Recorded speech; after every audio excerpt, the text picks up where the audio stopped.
এক দোকানদার আমাকে 10 টাকা নোট দিছে, আর সেই 10 টাকার নোটের পিছনে একটা নাম্বার ছিল। আমি মজা করে নাম্বারের মধ্যে মেসেজ দিলাম, হাই কেমন আছেন। আধা ঘন্টা পর রিপ্লাই দিছে যে ভালো আছি, আপনি কেমন আছেন। আমি বললাম যে আচ্ছা ভাই আপনার বাসা কোথায়।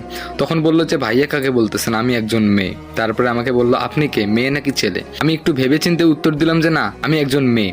তখন বললো যে আচ্ছা আপু আপনার নাম কি। আমি বললাম যে আমার নাম তানিশা, আপনার নাম কি। তখন বললো যে আমার নাম রূপা। আমি বললাম যে ও আচ্ছা ভালো তো। তখন বললাম যে আচ্ছা আপনার বাসা কোথায়। সঙ্গে সঙ্গে বললো আমার বাসা রংপুরে। রংপুর কোথায় আপু। বললো যে আমার বাসা হচ্ছে রংপুর শাপলা চত্বরে। আমি অবাক হয়ে গেলাম, বললাম যে ও আচ্ছা আচ্ছা, মানে আমার বাসা কিন্তু কারমাইকেল কলেজের পিছনে। তো ও বললো যে ও আচ্ছা আচ্ছা আপু আপনি কোন ক্লাসে পড়েন। আমি বললাম যে মানে হাবিজাবি অনেক কথা হলো, কিন্তু আমি ওকে বলিনি যে আমি একজন ছেলে। তো একদিন কি হলো, ও আমাকে কল দিল, আমি কলটা রিসিভ করি নাই। আমি কি বলবো, ভয় পাচ্ছিলাম আসলে।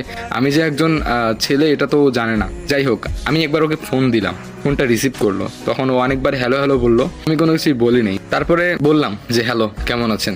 তো ও একটু অবাক হয়ে গেল, বললো যে আপনি ছেলে। আমি বললাম যে আসলে আমি 10 টাকা নোটের মধ্যে আপনার নাম্বারটা পেয়েছিলাম, তাই আর কি মানে মজা করে SMS দিছি। আর আপনি যদি কথা না বলেন ছেলে ভেবে, তাই আর কি বলছি যে আমি একজন মেয়ে।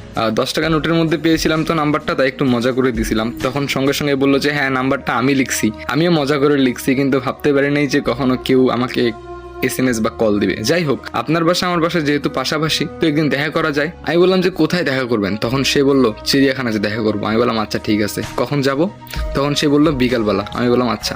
তারপরে চিড়িয়াখানাতে গিয়ে আমি ওয়েট করা শুরু করলাম। কিছুক্ষণ পরে আমার ফোনের মধ্যে কল দিল, আমি ফোনটা রিসিভ করলাম। তো সে কোনো কথা বললো না, তারপরে ফোনটা কেটে দিল। আবার ফোন দিলাম কয়েকবার, বাট কোনো রেসপন্স পাই নাই। তারপরে আমি আর কি করলাম, ওখান থেকে চলে গেলাম। এরপরে বাসায় যাওয়ার পর সে আবার ফোন দিছে, আমি রিসিভ করলাম।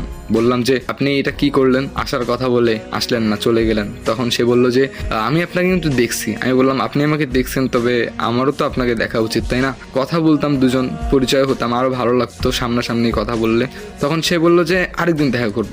আমি অবাক হয়ে গেলাম, কি রে ভাই, আমাকে দেখে চলে গেল, অথচ আমি দেখলাম না। তারপর আরেকদিন দেখা করার প্ল্যান করলাম। পুরো গল্পটি শুনতে হলে আমার পেজে ফলো করতে হবে। ধন্যবাদ। আজকে রাত 10টার সময় পুরো গল্পটি আপলোড দিয়ে দিব।